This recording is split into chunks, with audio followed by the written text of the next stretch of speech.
PDIP Angkatan 9 Ibu Edi Placita, dan yang keenam penutup. Sebelum acara pada pagi hari ini kita mulai, marilah kita buka acara ini dengan membaca lafaz basmalah. Bismillahirrahmanirrahim. Acara yang kedua yaitu doa yang akan dipimpin oleh Bapak Prendi. Kepada Bapak Prendi kami persilakan.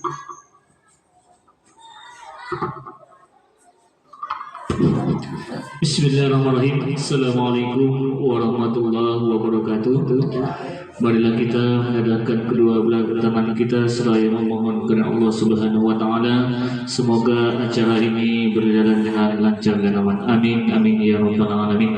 A'udzu billahi minasyaitonir rajim. Bismillahirrahmanirrahim. Allahumma shalli wa sallim ala sayyidina Muhammadin fil awwalin wa fil akhirin wa sallim radallahu tabaraka wa ta'ala sadatina ashabi sayyidina Rasulillah ajma'in.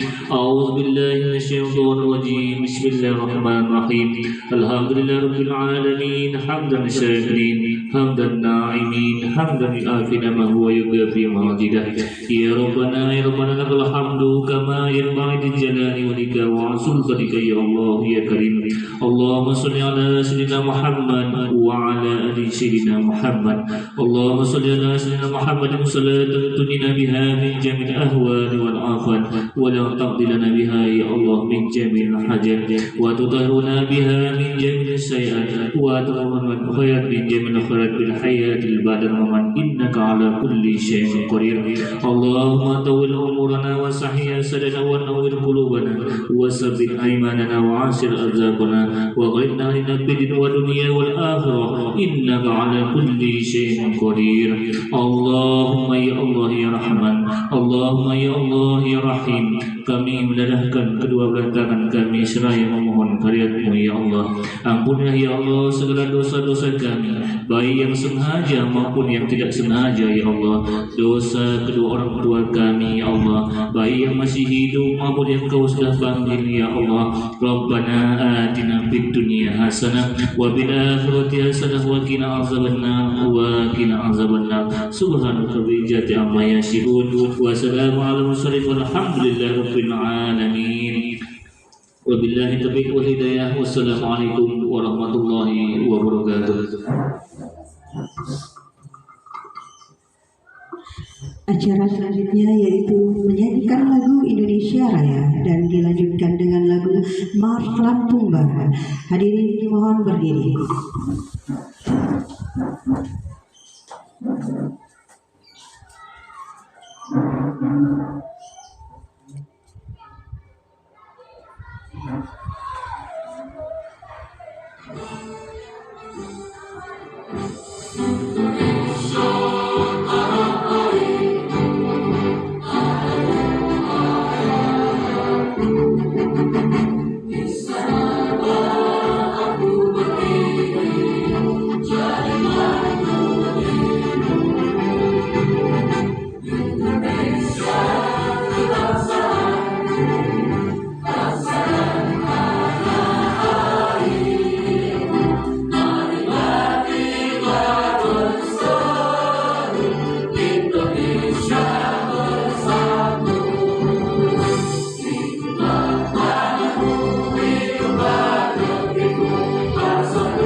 Mars Lampung Barat.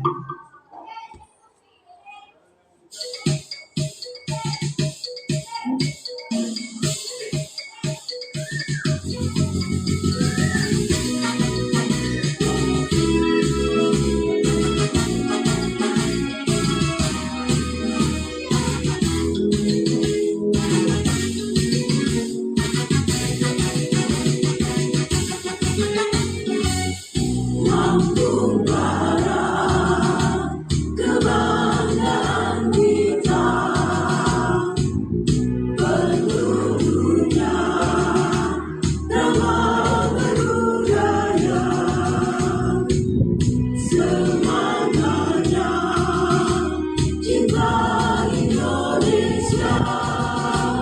Lampung Barat sejahtera dan berdaya saling unggul, ada di sebelah demokratis, berjiwa Pancasila.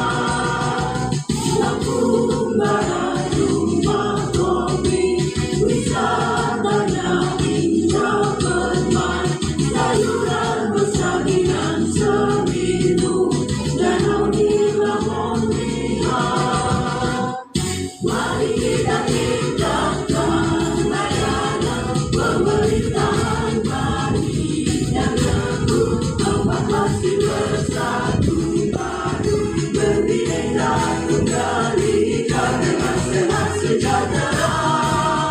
Lampung Barat maju, mari kita tingkatkan kualitas kehidupan harmoni yang baik dan menjaga alam lestari.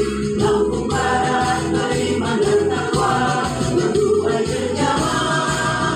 Lampung Barat jaya.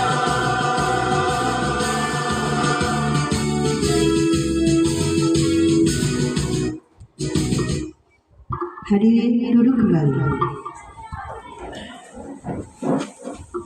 Acara selanjutnya yaitu acara sambutan Bapak Kepala Sekolah SD Negeri 1 Pekanbalam. Kepada Bapak kami persilakan.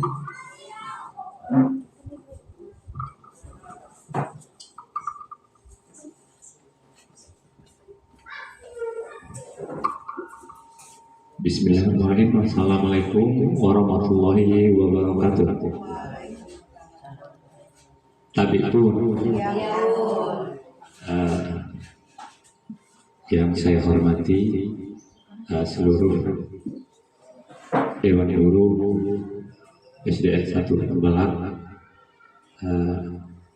yang saya hormati CGP, calon guru penggerak dari SD kita, SD Pekanbalam ini. Puji syukur karena Allah Subhanahu wa Ta'ala, kita masih diberi kesehatan jasmani dan rohani sehingga kita dapat berkumpul di ruangan ini dalam rangka kita mendengarkan paparan diseminasi budaya positif modul 1.4 yang akan dipaparkan oleh CGP kita. Jadi Bapak Ibu sekalian, pada pagi hari ini ya mungkin tidak banyak yang saya sampaikan, tapi kita nanti akan sama-sama mengikuti apapun yang akan disampaikan oleh CGP kita untuk kita melangkah lebih maju, yang akan kita terapkan nanti ke anak-anak didik kita, ya seperti yang akan disampaikan oleh CGP kita nanti. Mungkin kalau sepintas kita lihat ya mengenai CGP ini, mungkin pembelajaran yang nantinya akan mungkin berpihak kepada murid mungkin ya. Mungkin apa kemauan murid itu ya kita ikuti, mungkin seperti itu nantinya. Mungkin lebih spesifiknya nanti akan disampaikan oleh CGP kita ya mengenai apa-apa yang akan disampaikan penalaran kepada kita nanti, supaya kita ikuti, akan kita terapkan ke anak didik kita ya. Semoga ya anak didik kita akan lebih maju, akan lebih baik lagi dari saat ini ya. Jadi Bapak Ibu sekalian, jadi mungkin ya tidak banyak yang saya sampaikan, mungkin hanya itu. Nanti akan lebih spesifik, akan lebih komplit lagi, nanti akan disampaikan oleh guru penggerak kita, calon guru penggerak ya. Mungkin itu yang bisa saya sampaikan pada pagi hari ini. Kalau ada kurang saya minta maaf ya. Mungkin gitu ya. Billahi taufiq wal hidayah. Wassalamualaikum warahmatullahi wabarakatuh.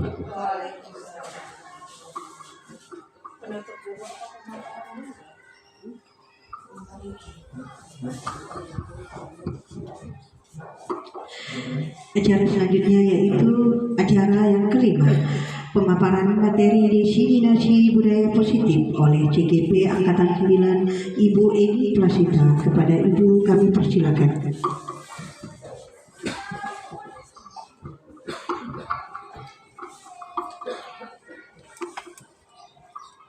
Bismillahirrahmanirrahim.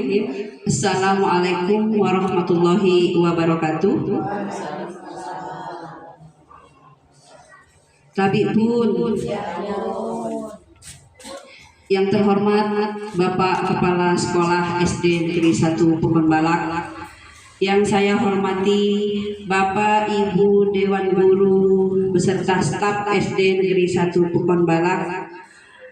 Pertama-tama marilah kita panjatkan puji dan syukur kehadirat Allah Subhanahu wa taala yang mana kita masih diberi nikmat sehat sehingga kita bisa berkumpul pada kantor SD Negeri 1 Pokon Balak ini dalam keadaan sehat walafiat.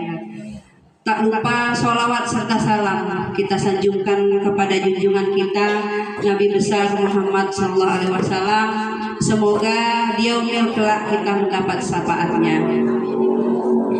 Bapak Kepala Sekolah dan rekan-rekan semuanya, di sini saya akan memaparkan diseminasi budaya positif yang selama ini saya dapatkan di pendidikan guru penggerak angkatan 9.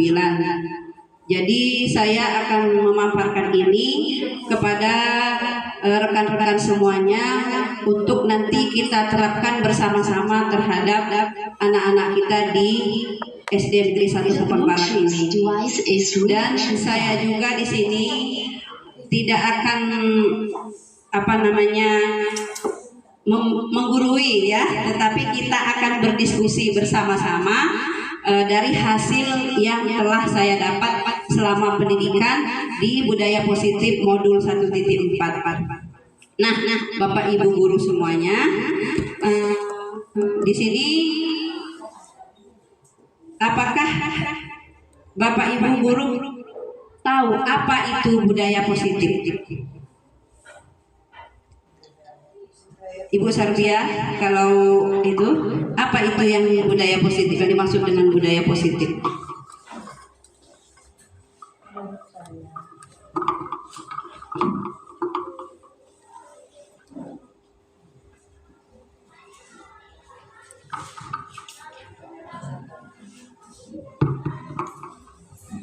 Assalamualaikum warahmatullahi wabarakatuh. Baiklah ya, saya akan menjawab atau menyampaikan apa yang ditanyakan oleh Ibu Eni tadi. Kalaupun betul, walaupun salah ya, mohon dibantu dengan rekan-rekan yang lain. Yang dimaksud dengan budaya positif yaitu tentang kebudayaan yang positif di sekolah yang biasa ditunjukkan ataupun yang kita lakukan adalah melaksanakan tata tertib sekolah yang setiap hari ataupun setiap waktu kita laksanakan di setiap sekolah, dipastikannya ada yang tertib yang harus dipatuhi oleh setiap siswa ya. Nah, mungkin itulah ya yang dimaksud dengan budaya positif ya. Mungkin hanya itu yang bisa saya sampaikan. Kalau ada rekan-rekan yang lain yang bisa menyambungkan ini, mohon bantuannya. Terima kasih kepada Ibu Sarbiah. Maksudnya Ibu Sarbiah tadi, budaya positif itu adalah budaya yang berpihak kepada murid yang ada aturannya ya Bu. Ya seperti itu. Kalau dari sini ada yang bisa menambahkan? Ibu Hajah Hendrawati. Terima kasih. Assalamualaikum warahmatullahi wabarakatuh. Budaya positif adalah sebagai sumber nilai-nilai kebudayaan yang terbentuk dalam sila-sila Pancasila, terutama sila pertama. Kita adalah menunjukkan rasa toleransi kita di dalam lingkungan kita. Kemudian dari sila-sila yang kelima akan menunjukkan nilai keberadaban sesuai dengan tujuan pendidikan nasional. Baik, terima kasih. Jadi menurut Ibu Hajah Hendrawati tadi bahwa budaya positif itu adalah nilai untuk keberagaman nasional ya Ibu ya. Seperti itu maksud Ibu tadi. Baik, alhamdulillah itu. Terus kalau ada lagi tanggapan dari Ibu Indawati? Saya sampaikan budaya positif itu merupakan perwujudan dari nilai-nilai atau keyakinan secara universal yang diterapkan di sekolah ya. Itu bisa salah satu perwujudan dari visi guru misalnya ya Bu ya, visi guru yang mengandung nilai-nilai kebaikan sesuai dengan tujuan pendidikan nasional yang dijabarkan dalam profil pelajar Pancasila ya. Mungkin itu sambungan dari saya ya. Terima kasih kepada Ibu Indawati, bagus sekali. Bahwa budaya positif itu adalah nilai-nilai kebajikan universal, ya, yang dimana itu harus ditanamkan kepada murid kita. Baiklah, sebelum kita ke apa itu budaya positif, kita bertepuk-tepuk dulu biar kita tambah semangat dan tidak ngantuk. Oke, ice breaking dulu ya. Ya, tepuk 1, tepuk 2, tepuk 3, tepuk 4, konsentrasi, tepuk 5, siap diskusi. Oke, sekali lagi Bu. Tepuk 1, yes, tepuk 2, oke, tepuk 3, semangat, tepuk 4, konsentrasi, tepuk 5, siap diskusi. Tepuk 4, konsentrasi. Tepuk 4, konsentrasi. Baiklah, sekarang kita masuk ke apa itu budaya positif ya. Nah, Bapak Ibu, betul sekali apa yang Bapak Ibu bilang tadi. Budaya positif itu adalah nilai-nilai atau keyakinan-keyakinan dan kebiasaan di sekolah yang berpihak pada murid agar murid dapat berkembang menjadi pribadi yang kritis, penuh hormat dan bertanggung jawab ya. Jadi anak-anak kita itu bisa hormat dan bertanggung jawab ya. Mereka mengamalkan nilai-nilai atau keyakinan-keyakinan ya. Seperti itu ya Bapak Ibu. Terus bagaimana kita mewujudkan budaya positif itu di sekolah? Bagaimana Bapak Ibu kita mewujudkan budaya positif itu di sekolah? Menerapkannya ya. Iya, gimana kalau di sini coba Ibu Mas Dita? Baiklah, saya akan menjawab tentang bagaimana cara mewujudkan budaya positif di sekolah, yaitu dengan cara yang pertama, misalkan dengan cara mengadakan kegiatan kerja bakti, membersihkan lingkungan sekolah. Itu seandainya dia di budaya positif yang ada di lingkungan sekolah. Misalnya setiap hari Sabtu misalnya kegiatannya dilaksanakan oleh seluruh warga sekolah seperti Bapak Ibu Dewan Guru dan beserta anak-anak yang ada di sekolah. Ya itu saja yang bisa saya sampaikan. Kalaupun ada kawan-kawan yang lain bisa menyambungkan atau memberi lebih yang bisa diberikan oleh Bapak Ibu dan guru yang lain.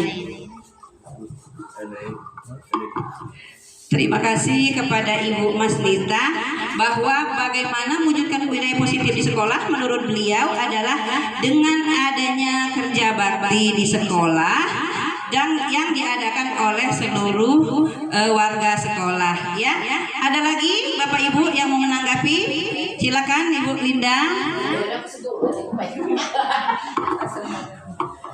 Betul ya, yang dipaparkan oleh Ibu Masnita itu kerja bakti itu salah satu dari perwujudan dari budaya positif di sekolah ya.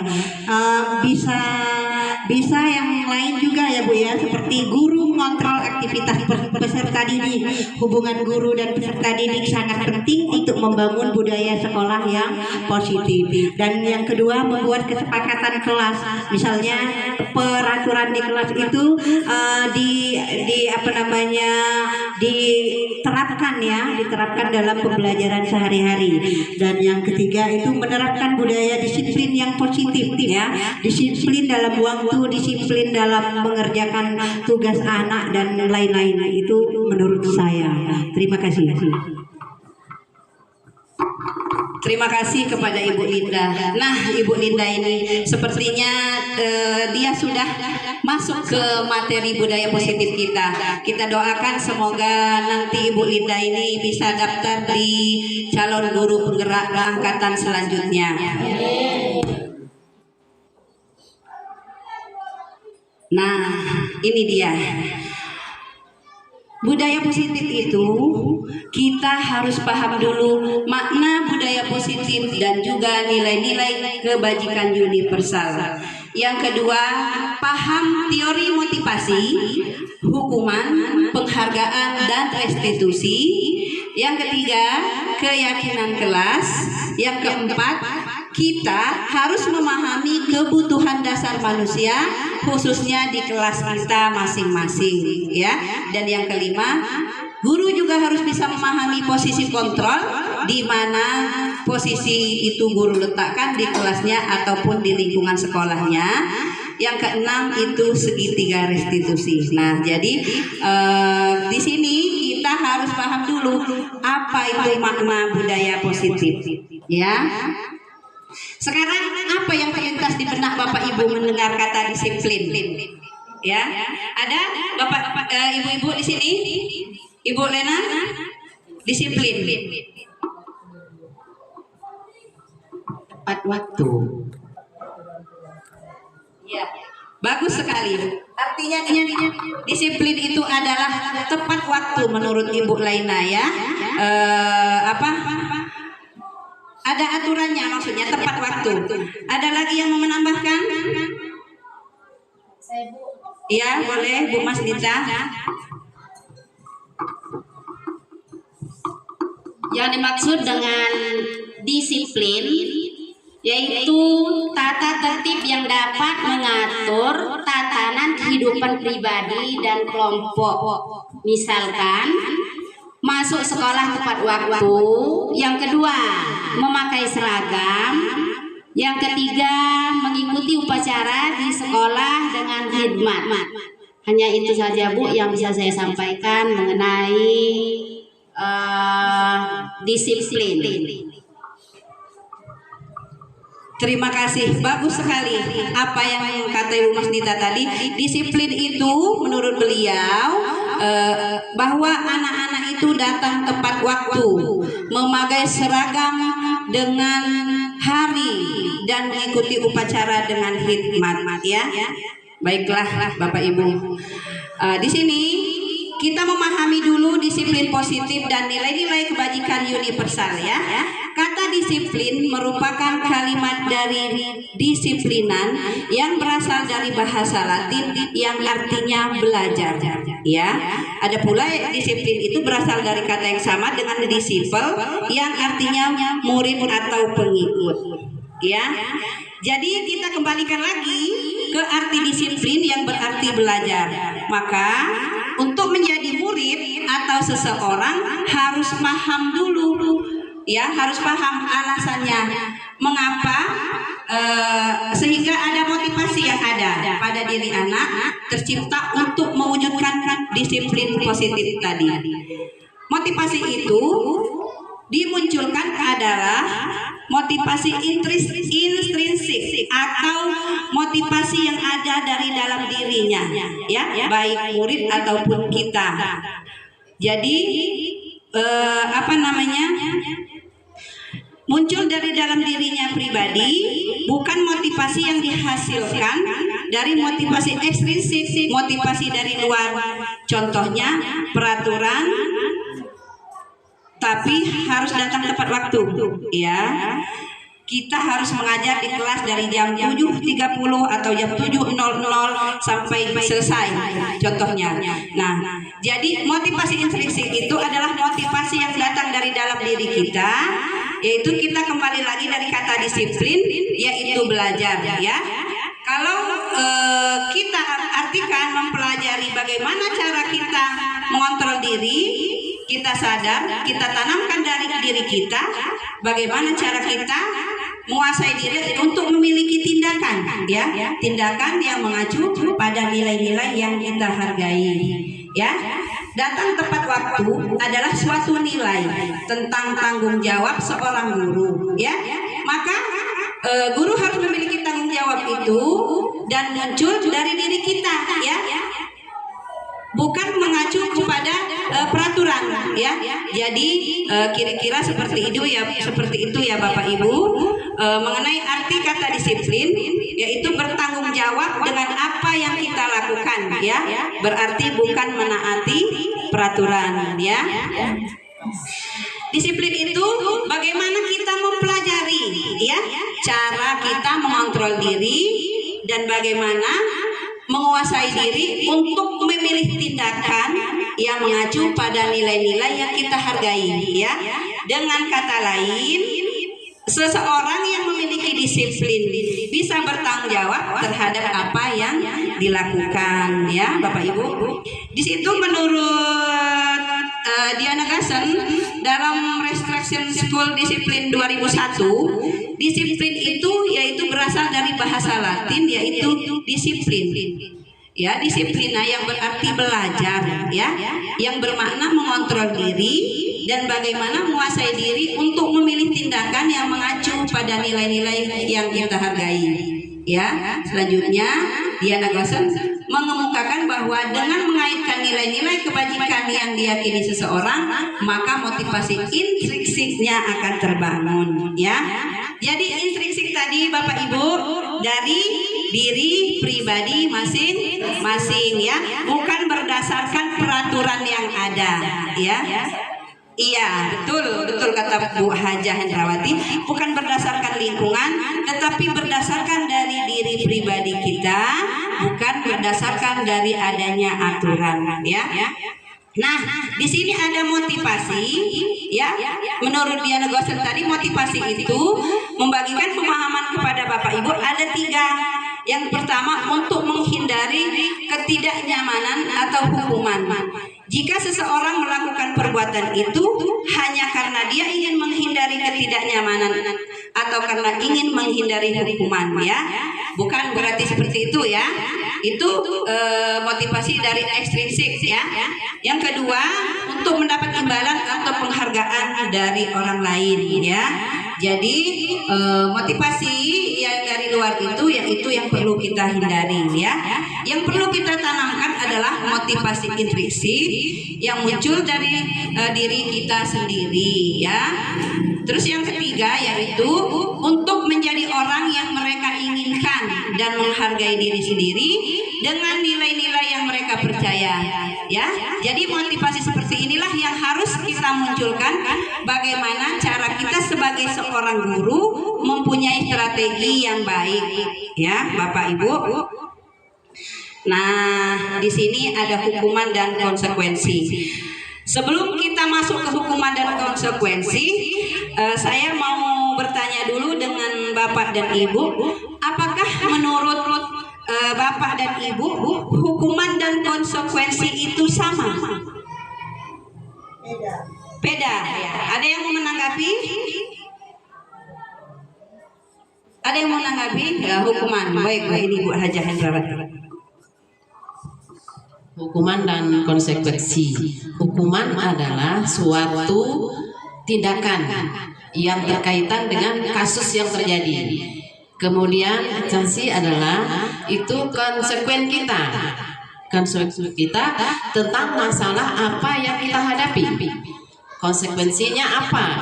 Kemudian dalam jenjang pendidikan SD, konsekuensinya itu enggak terlalu tinggi. Beda dengan SLTP, pendapat saya.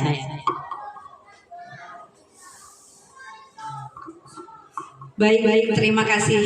Ya, itulah menurut Ibu Hajah Hendrawati bahwa hukuman dan konsekuensi itu adalah tidak sama ya. Di sini kita lihat dulu. Mencatat 100 kali di dalam buku kalimat, saya tidak akan terlambat lagi karena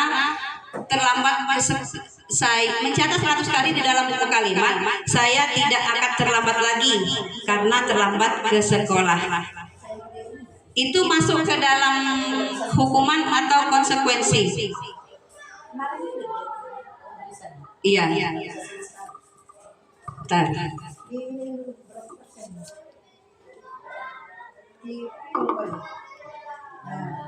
Besar ya. Jadi mencatat 100 kali di dalam buku kalimat, saya tidak akan terlambat lagi karena datang terlambat. Ya, itu masuk ke dalam hukuman atau konsekuensi Bapak Ibu? Hukuman ya. Baiklah, kita lihat betul ya, hukuman. Terus yang kedua, lari mengelilingi lapangan basket 2 kali karena terlambat hadir di sekolah. Itu masuk dalam hukuman atau konsekuensi, Bu? Hukuman ya. Kita lihat. Betul. Ya. Murid diminta untuk push up 15 kali karena tidak menggunakan masker ke sekolah. Dia masuk ke dalam hukuman. Iya, itu betul sekali. Menggantikan kertas tugas teman yang telah dicoret-coret. Masuk ke dalam konsekuensi. Iya, betul. Terus membersihkan tumpahan air di meja tulis karena tersenggol pada saat belajar. Konsekuensi ya, betul. Kita lihat, iya. Murid disuruh untuk tidak mengenakan sepatu seharian di sekolah karena tidak mengenakan sepatu hitam. Konsekuensi apa hukuman? Hukuman ya. Hukuman apa konsekuensi, kita lihat? Hukuman ya. Lari mengelilingi lapangan basket 2 kali karena terlambat 10 menit. Konsekuensi. Konsekuensi apa hukuman? Konsekuensi ya. Baiklah ya. Berarti Bapak Ibu, hukuman itu tidak sama ya dengan konsekuensi ya. Dia berbeda ya.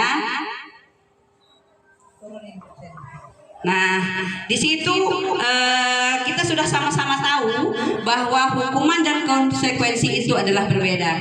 Jadi di sini ada identitas gagal dan identitas sukses ya. Kalau hukuman itu perilaku pasif agresif meningkat. Jadi kalau kita menghukum anak-anak kita karena dia bersalah, jadi timbulnya dia ada perasaan dendam ya, dendam dengan kita.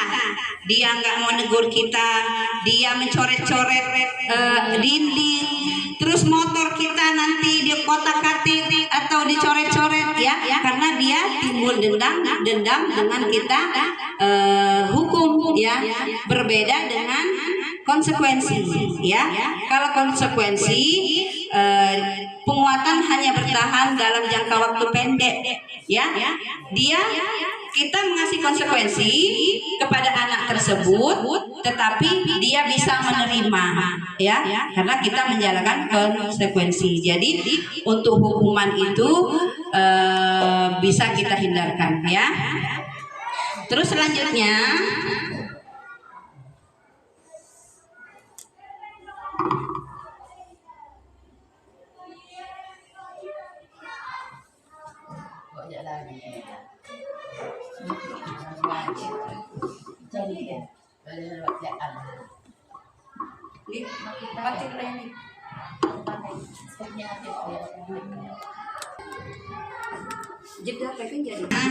Selanjutnya di sini ada prosedur pembentukan keyakinan kelas, ya. Jadi di sini nanti kita bisa mengajak anak-anak kita untuk mencurahkan pendapat tentang peraturan yang perlu disepakati, ya. Misalnya jangan berlari-larian, ya. Murid melakukan hal negatif, jadi kita sebagai guru harus menerima apa pendapat dari anak-anak, kemudian kita kumpulkan semua dan kita kasih masukan kepada mereka untuk mengganti kalimat mereka dengan kalimat yang positif, ya. Contohnya jangan membuang sampah sembarangan, ya. Jadi bagaimana cara kita merubah kalimat positifnya menjadi kalimat negatif, ya. Misalnya anak-anak jangan membuang sampah sembarangan, ya. Jadi contoh kalimat negatif itu jangan, tidak boleh, harus. Jadi harus kita ganti dengan kalimat positif. Misalnya datang tepat waktu, membuang sampah pada tempatnya, ya. Karena itu yang jangan, tidak boleh tadi masuk ke dalam kalimat negatif. Jadi kalau kita kalimat positif itu kita ganti datang tepat waktu, membuang sampah pada tempatnya, ya. Bersikap aktif pada saat pembelajaran, ya. Setelah mengganti kalimat negatif, kita sampaikan nilai-nilai kebajikan apa dari keyakinan kelas yang mereka buat tadi, ya. Anak-anak kalau membuang sampah pada tempatnya termasuk nilai apa, ya? Kan mereka tahu kalau nilai membuang sampah pada tempatnya itu adalah nilai kebersihan, ya. Jadi bekerja ada nilai, ya. Terus saling menghormati, ya. Terus ada nilai keselamatan, ya. Dan nilai-nilai tersebut termasuk dalam nilai profil pelajar Pancasila, ya. Contohnya membantu dalam piket kelas misalnya. Kalimat keyakinan kelasnya berarti nilai bergotong royong, ya. Kalau mereka kerja bakti tadi nilainya gotong royong. Itu masuk ke dalam nilai profil pelajar Pancasila, ya. Nah, untuk menyetujui anak-anak itu membuat keyakinan di kelas itu, kita menyuruh anak-anak kita itu membubuhkan tanda tangan, ya, yang sudah kita buat bersama, ya. Keyakinan kelas itu kita buat bersama-sama dengan anak-anak, ya. Jadi untuk prosedur keyakinan kelas kita tempelkan di kelas kita masing-masing, ya. Kenapa bukan kesepakatan kelas? Kok harus keyakinan kelas? Kenapa kok harus keyakinan bukan kesepakatan? Iya. Ya. Kenapa harus keyakinan bukan kesepakatan?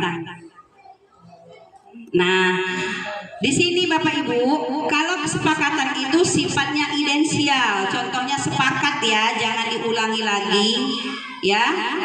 Tapi kalau dia keyakinan, anak itu akan mengingat dan yakin kepada dirinya bahwa mereka yakin apa yang telah mereka berikan. Contohnya seperti tadi, datang tepat waktu, ya, membuang sampah pada tempatnya. Jadi mereka yakin, ya, bukan kalau kesepakatan hasil bersama sifatnya idensial, ya.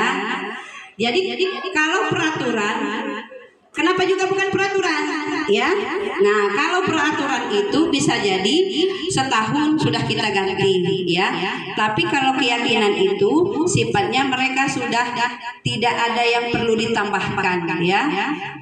Contohnya, ya, waktu kita membuat keyakinan kelas itu dan sudah diterapkan, maka siswa itu yakin apa yang sudah mereka buat, apa yang sudah mereka yakini, ya.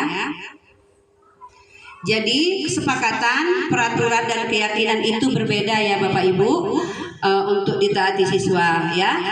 Karena kalau kesepakatan dan peraturan itu melulu untuk mereka taati, sedangkan kalau keyakinan itu dibuat bersama-sama, ya. Itu tentang keyakinan kelas. Nah, di sini ada kebutuhan dasar manusia. Sebelum kita lanjut ke kebutuhan dasar manusia, tepuk 4, konsentrasi, ya. Hari semakin siang, ya. Hari semakin siang, ya. Jadi kita masuk di kebutuhan dasar manusia. Kita pernah melihat siswa kita bermacam-macam tingkah lakunya di kelas, ya. Ada yang suka berjoget-joget, ya. Ada siswa kita yang suka berlari-larian. Itu terjadi karena apa? Mereka mengalami kebutuhan sebagai manusia, ya. Kebutuhan manusia itu ada 5, ya. Ya, jadi kebutuhan manusia itu ada 5. Yang pertama, kebutuhan untuk bertahan hidup.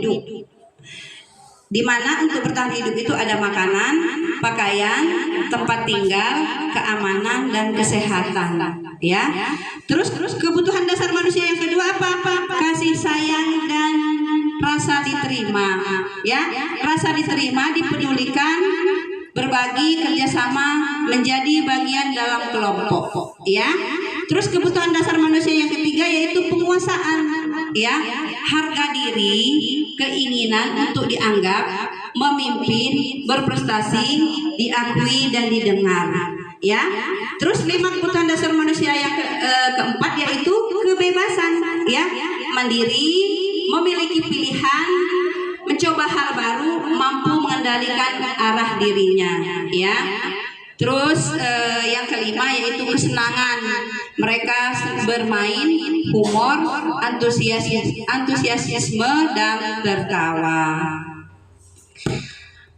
Apa kebutuhan murid jika dia berkata berikut, ya? Ibu guru bilang, aku tidak boleh bersenandung sewaktu mengerjakan tugas. Katanya kelas harus tenang, tidak ada suara, kan? Tidak ada seru jadinya. Nah, kalau ada murid kita menanyakan seperti itu sama kita, apa kebutuhan anak kita tersebut? Kebutuhan anak kita ini apa? Butuh apa mereka? Butuh kasih sayang. Butuh kasih sayang, ya. Di sini kembali lagi tadi ada 5 kebutuhan dasar manusia adalah rasa kasih sayang dan ingin diterima, ya. Jadi sebagai guru kita harus memberikan penjelasan dahulu, ya. Ya nak, nanti ada waktunya kita bernyanyi, ya. Jadi kebutuhan dasar anak tersebut adalah kebutuhan dia, ya. Terus yang kedua, kalau seperti ini, ada anak-anak kita yang bertanya dengan kita, Ibu, saya bosan, masa belajarnya gitu-gitu aja. Kira-kira apa kebutuhan anak murid kita ini? Kalau seperti ini, ya, berarti anak kita ini butuh kebebasan, ya. Iya. Terus di sini masih ada lagi. Kalau anak-anak kita bertanya dengan kita, aku sebal gambarku tidak rapi. Masa ibu guru nunjukin ke teman-temanku di depan kelas? Kira-kira kebutuhan anak ini apa yang anak-anak kita ini butuhkan? Merasa dihargai. Iya, berarti murid-murid kita tersebut berkebutuhan penguasaan, ya, karena ingin diakui teman-temannya, ya. Nah, jadi seperti itu, ya. Baiklah, itulah yang tentang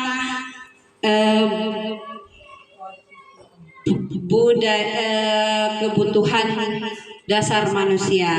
Sekarang di sini ada posisi kontrol, ya. Posisi kontrol, ya. Jadi posisi kontrol kita seorang guru ini ada 5, ya. Yang pertama penghukum, yang kedua pembuat merasa bersalah, yang ketiga teman, yang keempat pemantau, dan yang kelima manajer. Nah, kalau sekarang posisi saya sekarang Bapak Ibu, saya berposisi di teman dengan anak-anak ini. Nah, kira-kira posisi Bapak Ibu di sini apa posisinya? Manajer ya. Oh iya. Ibu, menurut Ibu Hajah Hendrawati, Ibu Hajah Hendrawati sekarang sudah posisi di manajer ya. Ada lagi Bapak Ibu, ada lagi yang berposisi di mana? Ada? Karena 5 posisi kontrol guru itu ada penghukum, pembuat merasa bersalah, teman, pemantau, dan manajer. Nah, kalau saya selama ini posisinya di teman. Tapi kalau Ibu Hajah Hendrawati tadi, dia posisinya di manajer. Ya. Adakah yang berposisi di pemantau atau yang berposisi di penghukum? Ada ya Bu ya. Oh iya. Nah, jadi di sini ada posisi kontrol guru, penghukum, pembuat merasa bersalah, teman, pemantau, dan manajer.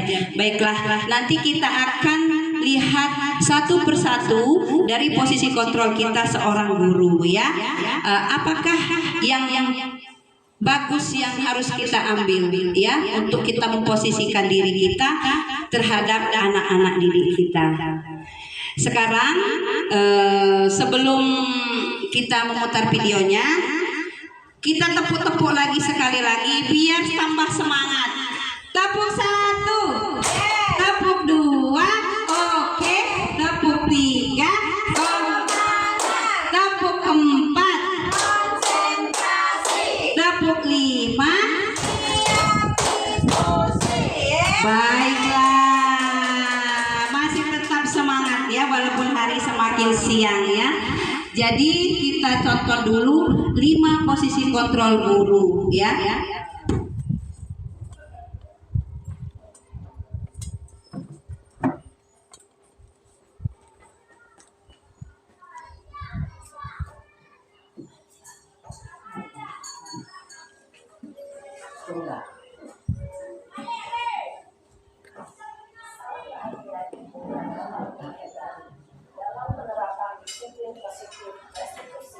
Salah satu program yang dikembangkan adalah 5 posisi kontrol. 5 posisi kontrol dalam restitusi adalah proses perjalanan seorang pendidik agar dapat menangani. Pada video kali ini, kita akan membahas tentang 5 posisi kontrol yang dikembangkan oleh dosen dan contoh penerapan. Ini semuanya. 5 posisi kontrol itu adalah 1. Posisi penghukum, 2. Posisi pembuat merasa bersalah, 3. Posisi teman, 4. Posisi pemantau atau monitor, dan 5. Posisi manajer. Untuk lebih memahami kelima posisi tersebut, mari kita saksikan kasus Naren yang terlambat hadir 20 menit di sekolah dan melihat bagaimana kelima posisi kontrol dalam menghadapi masalah tersebut.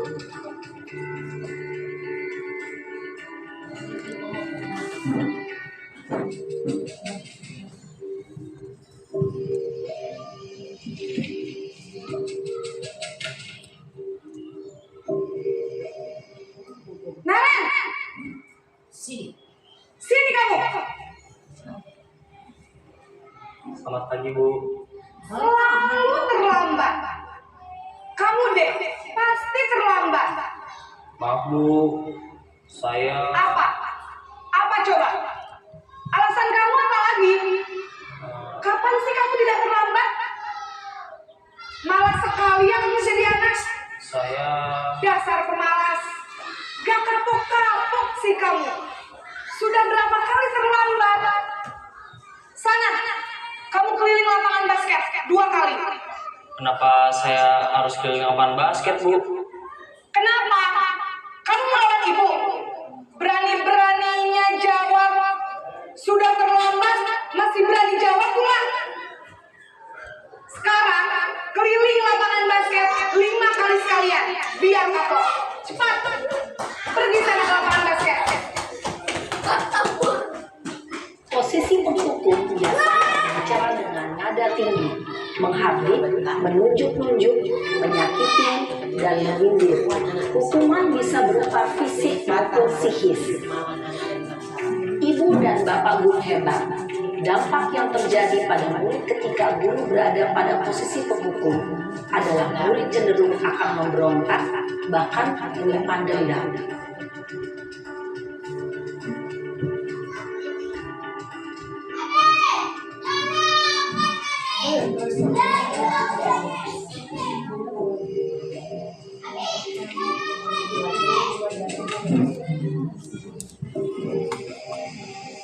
Naren!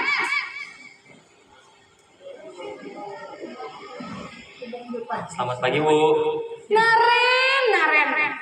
Kamu kenapa terlambat lagi, nak? Ya Tuhan, Naren. Kamu senang ya bikin ibu susah ya? Kalau kamu terlambat lagi, nanti ibu yang ditegur bapak kepala sekolah, nak. Disangka ibu tidak bisa membina kamu. Duh, gimana ini? Maaf, Bu. Duh, Gusti Naren. Kamu suka ya kalau ibu ditegur bapak kepala sekolah? Terus, sekarang ibu harus tulis apa ini di buku absen? Ini kamu sudah sering terlambat loh. Ibu harus apa coba? Maaf, Bu. Maaf sekali. Ya sudah, lain kali jangan bikin ibu susah lagi ya nak ya.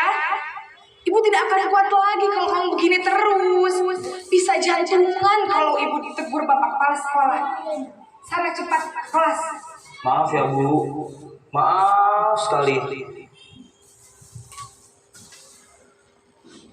Posisi pembuat rasa bersalah berbicara dengan nada tenang, cenderung lembut. Namun kata-kata yang diutarakan membuat murid merasa menjadi orang yang gagal. Memandang buruk dirinya sendiri, merasa tidak berharga, dan tidak sanggup membahagiakan orang lain. Ketika guru mengambil posisi pembuat rasa bersalah, murid akan menganggap dirinya yang bersalah dan ia akan menyimpan emosi negatif tersebut di dalam dirinya.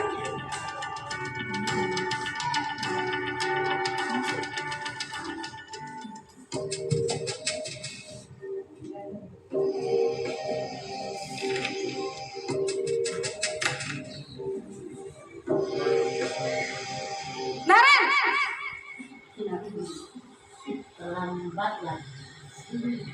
Selamat pagi, Bu. Wah, sudah jam berapa ini nak? Terlambat lagi ya sayang. Iya, Bu.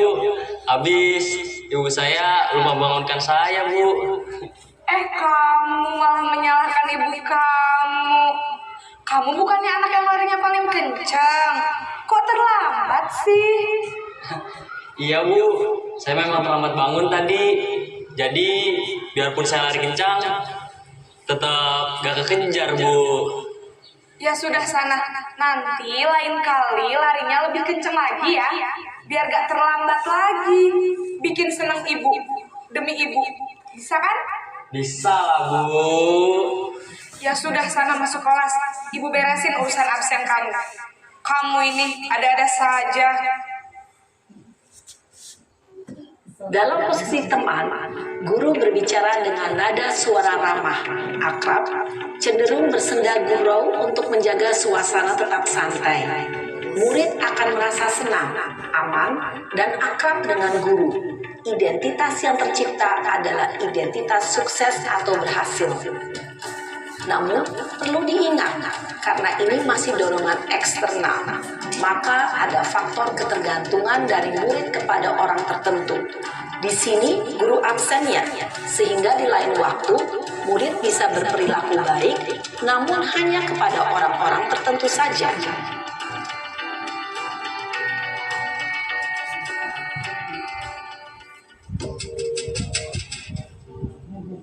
Naren,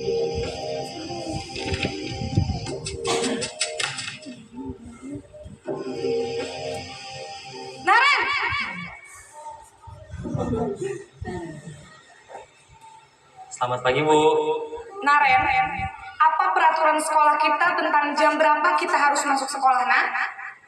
Kita harus di sekolah jam 7, Bu. Iya, betul. Sekarang sudah jam 7.20. Naren sudah tahu konsekuensinya jika terlambat hadir. Paham, Bu. Saya harus tinggal kelas pas jam istirahat selama 20 menit. Iya, benar. Konsekuensinya demikian. Jadi nanti jam 9.30 pas istirahat, kamu harus tinggal di kelas, kerjakan tugas tambahan untuk ketertinggalan kamu, ya? Baik, Bu. Posisi pemantau mengandalkan penghitungan atau data untuk mengontrol murid. Guru mengarahkan murid berdasarkan peraturan dan konsekuensi.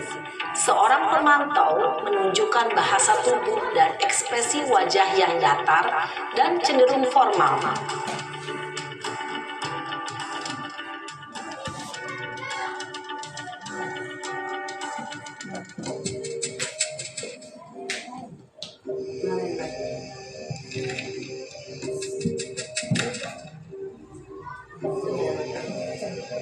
Naren!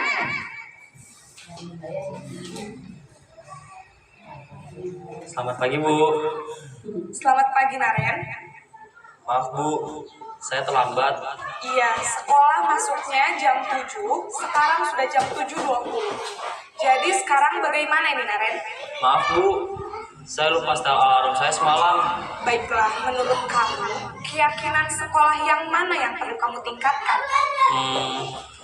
Menghargai diri sendiri dan orang lain mungkin ya, Bu. Setuju. Jadi, apakah Naren meyakini prinsip saling menghormati tersebut? Iya, Bu. Saya meyakininya. Apakah Naren bersedia memperbaiki masalah keterlambatan ini? Bersedia, Bu. Bagaimana kamu akan memperbaiki masalah keterlambatan ini? Saya akan coba untuk tidak lupa menyetel alarm saya, Bu. Baik, kalau Naren lupa menyetel alarm di rumah, ada orang yang kira-kira bisa bantu mengingatkan tidak? Ada, Bu. Kakak saya, Kak Emma. Ada lagi selain Kak Emma? Selain Kak Emma, ada ibu saya. Baik, jadi yang mengingatkan Naren adalah Kak Emma dan ibu kamu ya? Kira-kira akan mulai setel alarm kapan nih, Naren? Setelah pulang sekolah, akan segera saya lakukan. Baik, jadi Naren akan setel alarm untuk bangun besok pagi dan akan diingatkan oleh kakak dan ibunda Naren ya. Ada lagi yang mungkin perlu dilakukan, Naren, agar tidak terlambat bangun lagi? Tidak ada, Bu. Baik, Naren. Terima kasih untuk kerjasama kamu. Sekarang kamu perlu kembali ke kelas untuk belajar. Baik, Bu. Terima kasih. Posisi manajer adalah posisi kontrol yang disarankan untuk membimbing murid memiliki sikap disiplin yang positif, yaitu murid yang mandiri, bertanggung jawab, dan dapat memecahkan masalah. Tujuan dari posisi ini adalah agar murid dapat berefleksi atas tindakannya. Guru akan dengan tulus memberikan pertanyaan-pertanyaan bermakna, sehingga membuat murid dapat belajar dari kesalahannya dan mencari sebuah solusi untuk menyelesaikannya. Ibu dan Bapak guru hebat, setelah mengamati adegan kelima posisi kontrol tadi, kira-kira posisi mana yang paling ideal? Posisi mana yang dapat menunjang motivasi intrinsik murid? Ya, tentu posisi manajer. Posisi ini memang posisi ideal yang ingin dituju setiap pendidik. Pada posisi inilah, guru dapat menerapkan disiplin positif yang berpihak pada murid, yang memerdekakan murid. Perjalanan seorang pendidik tentunya tidak mudah untuk sampai pada posisi seorang manajer. Namun, tujuan kita pasti, yaitu menciptakan murid-murid yang mandiri, merdeka, dan bertanggung jawab. Semoga penggambaran 5 posisi kontrol yang telah diperlihatkan ini dapat menjadi ajang refleksi bagi kita semua, agar dapat terus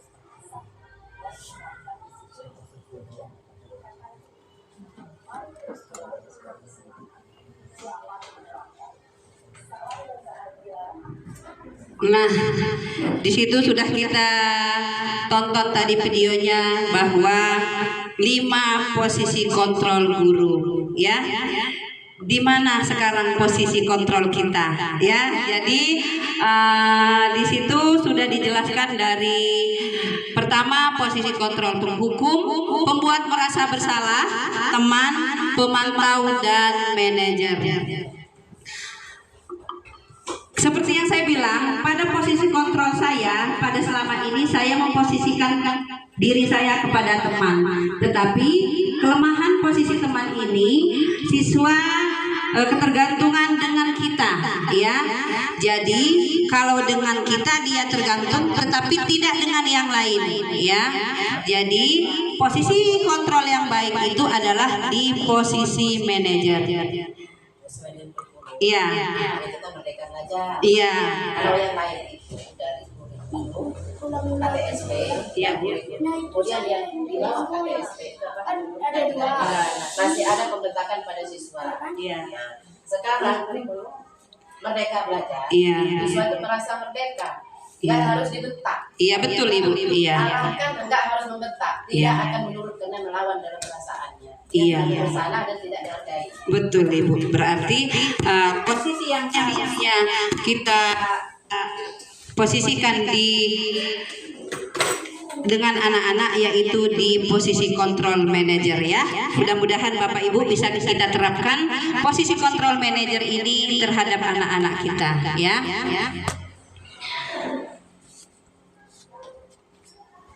Nah, jadi posisi kontrol yang baik itu adalah posisi kontrol manajer, dan nantinya bisa kita terapkan dengan segitiga restitusi, ya.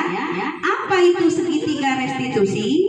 Nah, di sini akan kita apa itu segitiga restitusi? Segitiga restitusi adalah proses untuk menciptakan kondisi bagi murid untuk memperbaiki kesalahan mereka sehingga mereka bisa kembali pada kelompok mereka dengan karakter yang lebih kuat, ya.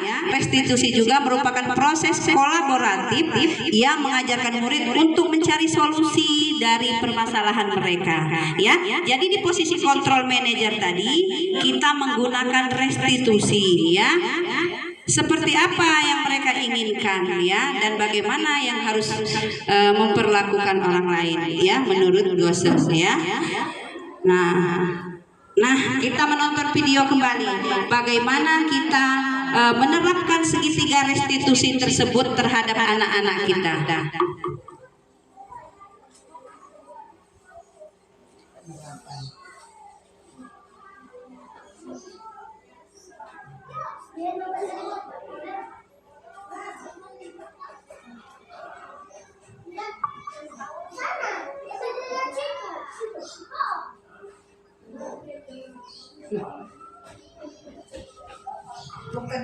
Salah satu program disiplin positif yang diterapkan di lingkungan sekolah yang dikenal dengan nama restitusi.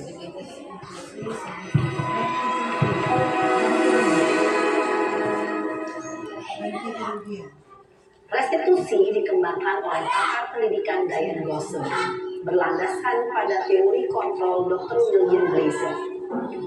Segitiga restitusi adalah suatu proses dialog yang dijalankan oleh guru atau orang tua agar dapat menghasilkan guru yang mandiri dan bertanggung jawab.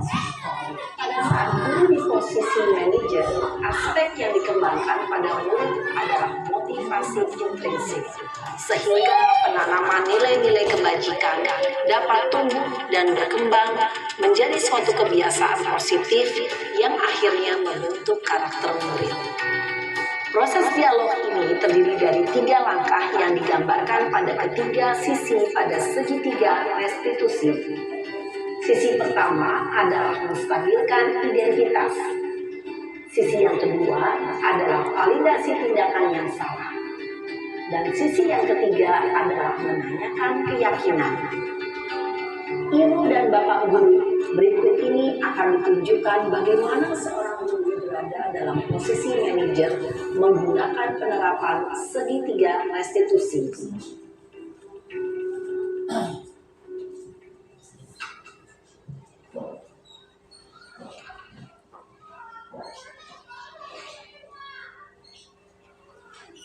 Siang Sarah.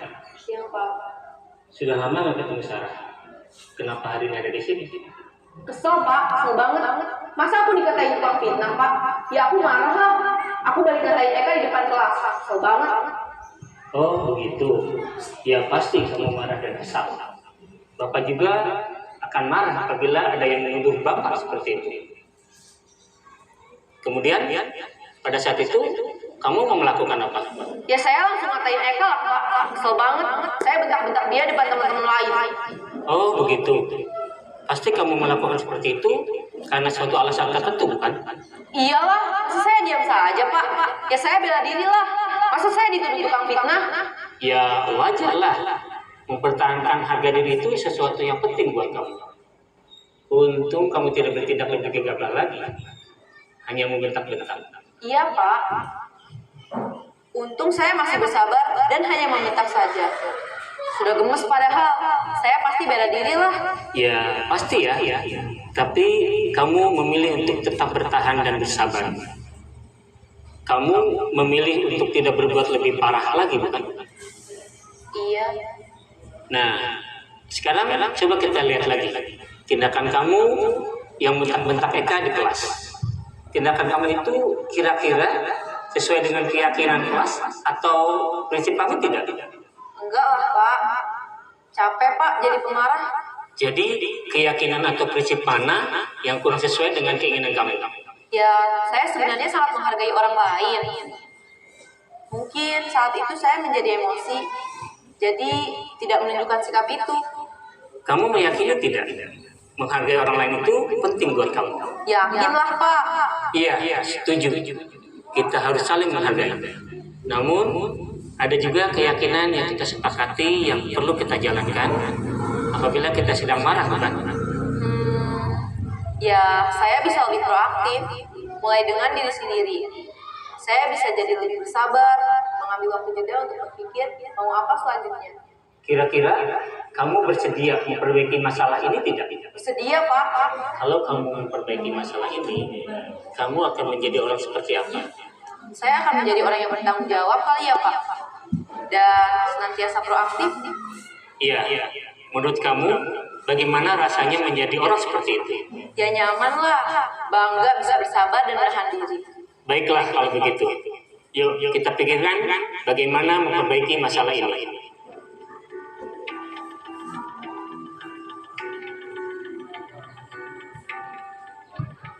Ibu dan Bapak guru hebat, baru saja kita menyaksikan contoh bagaimana seorang guru berada dalam posisi manajer menggunakan penerapan segitiga restitusi. Mari kita bahas satu persatu. Pada sisi pertama, menstabilkan identitas berdasarkan pada prinsip bahwa membuat kesalahan adalah bagian dari proses pembelajaran. Sisi pertama dari segitiga ini berperan menggeser identitas murid dari identitas gagal ke identitas sukses. Murid yang sedang bertingkah laku yang tidak pantas atau menarik diri saat itu sedang mengalami identitas gagal. Bila kita mengkritiknya, maka posisinya tidak akan berubah. Kita bisa mengajukan pernyataan-pernyataan ini. 1. Membuat kesalahan sesuatu yang wajar. 2. Manusia tidak ada yang sempurna. 3. Kita bisa memperbaiki masalah ini. 4. Saya tidak menanyakan kesalahannya. Saya lebih fokus bagaimana memperbaiki masalah ini. 5. Apakah saat ini kamu tengah menjadi orang yang baik untuk dirimu sendiri? Pada sisi kedua, validasi tindakan yang salah berlandaskan pada prinsip bahwa setiap perilaku berupaya memenuhi suatu kebutuhan tertentu. Guru yang telah memahami teori kontrol akan bergeser dari pemikiran stimulus respon menjadi proaktif dan mencoba untuk mengenali tujuan dari perilaku murid. Mengenali dan mengakui kebutuhan murid ini dapat memperbaiki hubungan dengan murid tersebut. Pernyataan atau pertanyaan bisa disampaikan dengan nada suara tidak menghakimi atau memojokkan, sehingga dapat mengembalikan murid pada posisi positif. 1. Kamu bisa saja bertindak lebih gegabah lagi dari ini. 2. Kamu bukan melakukannya tanpa suatu alasan tertentu. 3. Kamu melakukannya karena mempertahankan sesuatu yang penting bagimu. 4. Mungkin kamu bisa mempelajari suatu perilaku baru yang lebih efektif. Bersediakah kamu mempelajarinya? Selanjutnya, kita akan simak sisi terakhir, yaitu menanyakan keyakinan. Teori kontrol menyatakan bahwa pada dasarnya kita termotivasi secara intrinsik. Pada saat perilaku yang salah telah divalidasi dan identitas sukses telah stabil, maka murid telah siap mengaitkan keyakinan-keyakinannya dengan tindakannya yang salah, dan pemikirannya telah bergeser ingin menjadi orang yang dituju. Pertanyaan-pertanyaan ini dapat mengaitkan keyakinan-keyakinan yang dianut murid. 1. Sebagai keluarga atau kelas, apa yang kita yakini? 2. Nilai-nilai apa yang telah kita sepakati? 3. Seperti apa gambaran sebuah kelas yang ideal bagi kamu? 4. Kamu ingin menjadi orang seperti apa?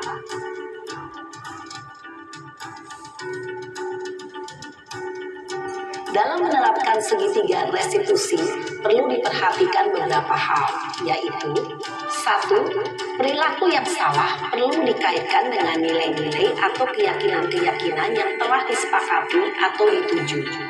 2. Kesediaan orang yang melakukan kesalahan untuk memperbaiki masalah. 3. Pemecahan masalah sebisa mungkin relevan atau memiliki hubungan dengan masalah yang ada. 4. Usaha. Perlu adanya suatu usaha perbaikan dari pihak yang berbuat kesalahan. 5. Waktu. Perlu didedikasikan waktu dari pihak yang berbuat kesalahan. Tanyakan kapan akan mulai diberlakukan usaha untuk memperbaiki masalah. Dengan memahami struktur penerapan segitiga restitusi, diharapkan guru dapat menerapkan posisinya sebagai manajer dengan mengajukan pertanyaan-pertanyaan bermakna yang dapat membuat murid menjadi lebih percaya diri, bertanggung jawab, dan mandiri. Nah, ibu bapak guru perlu tidaknya mengikuti ketiga tahapan dalam segitiga restitusi bergantung pada ringan beratnya suatu permasalahan. Misalnya, bila permasalahan tersebut ringan, maka tidak perlu dijalankan secara berurutan.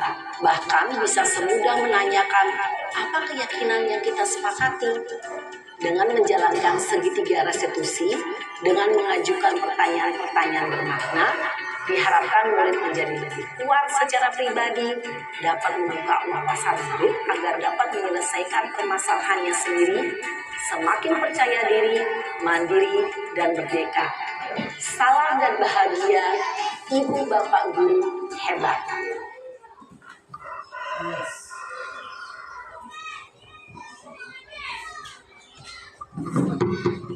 Baiklah, tadi sudah kita tonton video segitiga restitusi, ya. Bahwa segitiga restitusi adalah suatu proses dialog yang dijalankan guru agar dapat menghasilkan murid yang mandiri dan bertanggung jawab. Ya, tadi ada menstabilkan identitas, ya. Sudah itu validasi tindakan yang salah, menanyakan keyakinan, terus semoga apa yang sudah kita pelajari dan kita diskusikan bersama-sama hari ini bisa kita terapkan pada anak-anak kita di SD Negeri 1 Pekanbalang ini, ya. Dari membuat keyakinan di kelas masing-masing, sudah itu memposisikan posisi kita sebagai manajer kepada anak-anak kita dengan menggunakan segitiga restitusi, ya. Sampai di sini materi yang bisa saya sampaikan pada siang hari ini. di budaya positif pada pendidikan guru penggerak kami di modul 1.4 ya. Mudah-mudahan sekali lagi apa yang telah kita pelajari dan apa yang telah saya sampaikan dan telah kita dengar bersama dari video-video tadi bisa bermanfaat. Kalau ada kesalahan ataupun tingkah laku dan tutur kata yang tidak berkenan dari saya kepada Bapak dan Ibu semua, saya mohon maaf. Pada Allah saya mohon ampun. Billahi taufik wal hidayah. Wassalamualaikum warahmatullahi wabarakatuh.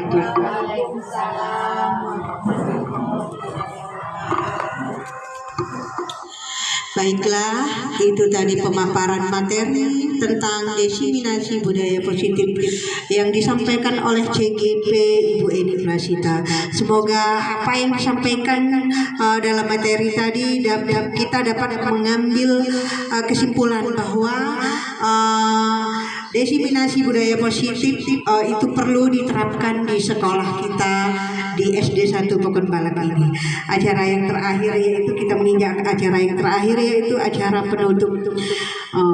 Bapak Ibu yang kami hormati, demikianlah rangkaian acara yang telah berjalan dengan lancar. Saya di sini sebagai pembawa acara, apabila ada tutur kata yang tidak berkenan atau kurang berkenan, saya mohon maaf, dan kepada Allah saya minta mohon ampun. Marilah kita tutup acara ini dengan membaca lafaz hamdalah. Alhamdulillahirabbil alamin. Wabillahi taufiq wal hidayah. Wassalamualaikum warahmatullahi wabarakatuh.